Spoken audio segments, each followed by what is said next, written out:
এখানের কথা শুনলে এখানেই চোখ উল্টে ভিড়মি খেয়ে পড়ে যাবে।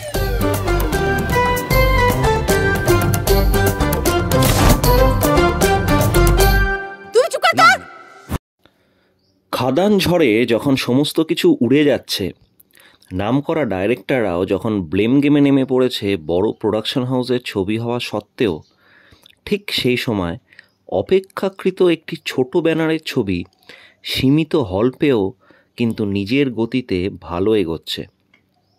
না তাতে আছে দেব, না জিৎ, না প্রসেনজিৎ। কথা বলছি মানসী সিনহা পরিচালিত 5 নম্বর স্বপ্নময় লেন নিয়ে। মানসী সিনহার আগের ছবিটিও দর্শক সমাদরে নিয়েছিল, তাই এবার এক্সপেকটেশন একটু বেশি ছিল। সেই এক্সপেকটেশন অনেকাংশেই পূরণ করেছেন ডাইরেক্টরের টিম।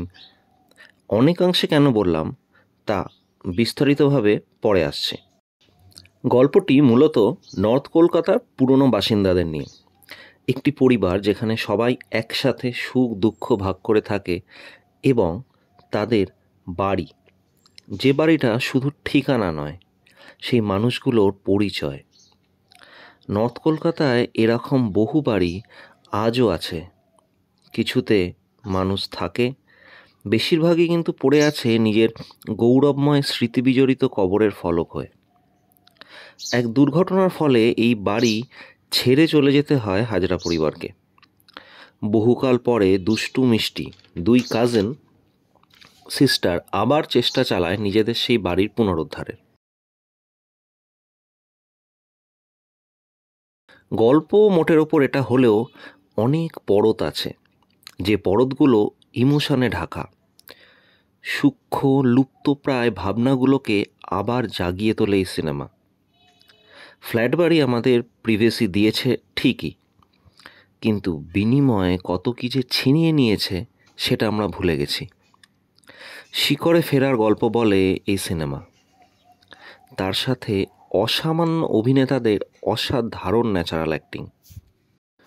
বিশেষত একটি দৃশ্য যেখানে অপরাজিতা আঢ্য, চন্দন সেন, খরাজ মুখার্জি বাড়ি ফেরত পাওয়ার প্ল্যান করছেন।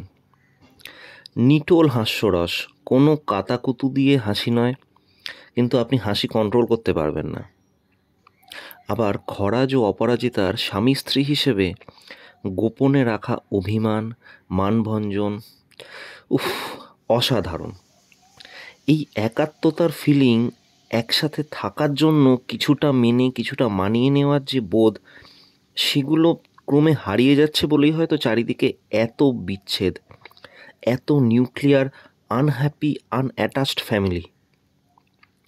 দুষ্টুর চরিত্রে অন্বেষা হাজরা বেশ রিফ্রেশিং এবং নতুন মুখদের মধ্যে বেশ ভালো অভিনয় করেছেন। ওভার অ্যাক্টিং নেই বললেই চলে, ক্যারেক্টারটা বুঝে করেছে এবং ফুটিয়েছে পর্দায়। মিষ্টির চরিত্রে পায়েল মুখার্জিও বেশ ভালো, যদিও তার চরিত্রটা বাবলি টাইপের একটু বেশি করা হয়েছে। অন্বেষার চরিত্রের মতো লেয়ার্স তার চরিত্রে ছিল না, কিন্তু 2 বোনের কেমিস্ট্রিটা আরেকটু ন্যাচারাল হওয়ার জায়গা ছিল।